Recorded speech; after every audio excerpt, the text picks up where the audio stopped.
नमस्कार। आज बात करते हैं भारत की एग्जीक्यूटिव ब्रांच के बारे में और खास तौर पर इसके जो दो सबसे ऊंचे पद हैं, राष्ट्रपति और उपराष्ट्रपति, उनकी भूमिकाओं के बारे में। तो शुरुआत एक बहुत ही बेसिक लेकिन जरूरी सवाल से करते हैं। आखिर हमारे देश में कानून लागू करता कौन है? यही सवाल हमें सरकार की एक बहुत ही अहम ब्रांच तक ले जाता है। तो इसका जवाब है कार्यपालिका या द एग्जीक्यूटिव। ये सरकार की वो ब्रांच है जिसका काम है लेजिस्लेचर यानी विधायिका, जो कानून बनाती हैं उन्हें जमीन पर लागू करना। और ये सिस्टम हमारे यहाँ सेंटर और स्टेट दोनों लेवल्स पर काम करता है। तो आज हम क्या क्या देखने वाले हैं? सबसे पहले समझेंगे कि ये कार्यपालिका है क्या। फिर बात करेंगे प्रेसिडेंट की, जो हमारे राष्ट्र के प्रमुख हैं, उनकी पावर्स क्या हैं और ये नॉमिनल हेड और रियल हेड का क्या चक्कर है। आखिर में वाइस प्रेसिडेंट के रोल पर भी एक नजर डालेंगे। तो चलिए सबसे पहले सेक्शन से शुरू करते हैं। कार्यपालिका क्या है, ये समझना बहुत जरूरी है क्योंकि सरकार का पूरा ढांचा इसी पर टिका है।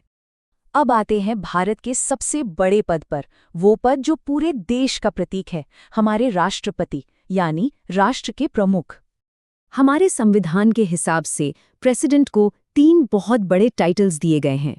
वो एग्जीक्यूटिव के हेड हैं, भारत के पहले नागरिक हैं और हमारी तीनों सेनाओं के सुप्रीम कमांडर भी।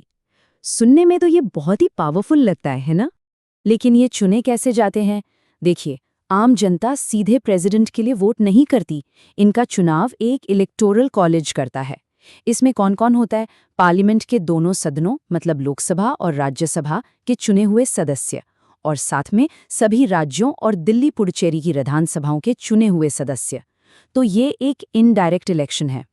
अच्छा, तो इस पद के लिए कौन खड़ा हो सकता है? कुछ शर्तें हैं। पहली, वो भारत के नागरिक हों। दूसरी, उनकी उम्र कम से कम 35 साल हो। तीसरी, वो किसी भी ऑफिस ऑफ प्रॉफिट पर न हो, मतलब कोई सरकारी लाभ का पद न हो। और चौथी, जो बहुत जरूरी है, उनमें लोकसभा का सदस्य चुने जाने की काबिलियत होनी चाहिए।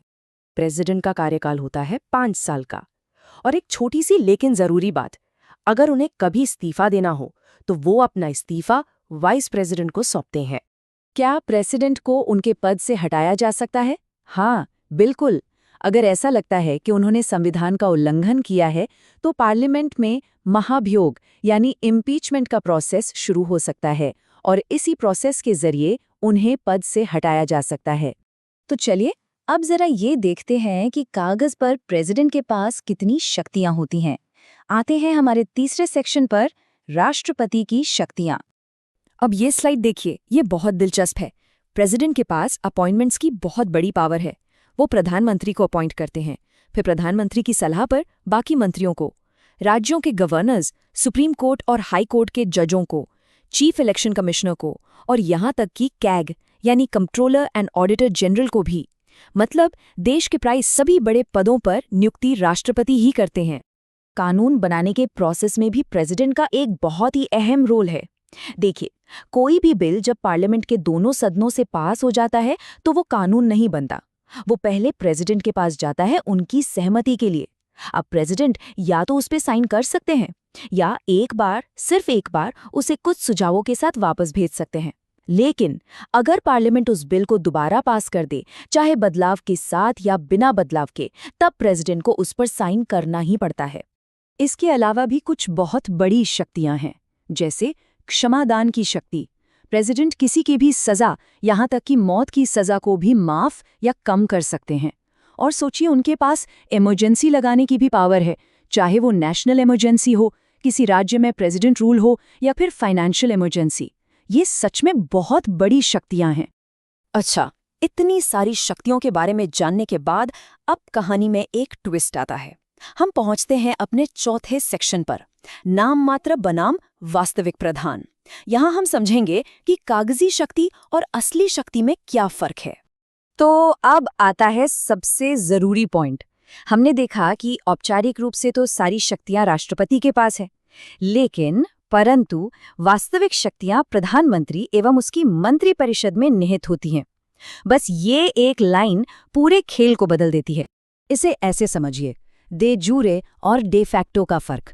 मतलब कागज पर भारत सरकार के सारे काम प्रेसिडेंट के नाम पर होते हैं, सारे फैसले, सारे ऑर्डर्स, सब कुछ। लेकिन हकीकत में, असलियत में उन फैसलों को लेने वाली असली शक्ति प्रधानमंत्री और उनकी काउंसिल ऑफ मिनिस्टर्स के पास होती है। चलिए अब इस कहानी को पूरा करते हैं और देखते हैं कि वाइस प्रेसिडेंट का इसमें क्या रोल है। हमारा आखिरी कंटेंट सेक्शन, उपराष्ट्रपति की भूमिका। वाइस प्रेसिडेंट का चुनाव भी 5 साल के लिए होता है और इसमें पार्लियामेंट के दोनों सदनों के सभी सदस्य, मतलब इलेक्टेड और नॉमिनेटेड दोनों, वोट करते हैं। उनका सबसे बड़ा और मुख्य काम है राज्यसभा के सभापति यानी एक्स ऑफिशियो चेयरमैन के तौर पर काम करना। अब जरा इस टेबल को देखिए। प्रेसिडेंट और वाइस प्रेसिडेंट की क्वालिफिकेशंस में ज्यादातर बातें एक जैसी हैं। भारतीय नागरिक होना चाहिए, उम्र 35 साल हो, कोई लाभ का पद ना हो। लेकिन एक बहुत बड़ा फर्क है। प्रेसिडेंट बनने के लिए लोकसभा का मेंबर बनने की योग्यता चाहिए, जबकि वाइस प्रेसिडेंट के लिए राज्यसभा का मेंबर बनने की। वाइस प्रेसिडेंट का एक और बहुत ही जरूरी काम है, जब भी प्रेसिडेंट का पद खाली होता है, चाहे किसी भी वजह से, तो वाइस प्रेसिडेंट उनकी जगह काम करते हैं। और हाँ, इनको हटाने का प्रोसेस भी प्रेसिडेंट से अलग है।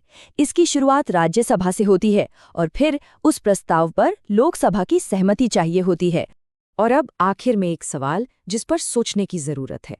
इतनी सारी औपचारिक शक्तियों के होने के बावजूद राष्ट्रपति को देश का सिर्फ औपचारिक प्रधान क्यों कहा जाता है? ये सवाल हमें अपने संसदीय लोकतंत्र के डिजाइन और शक्तियों के असली बंटवारे के बारे में गहराई से सोचने पर मजबूर करता है।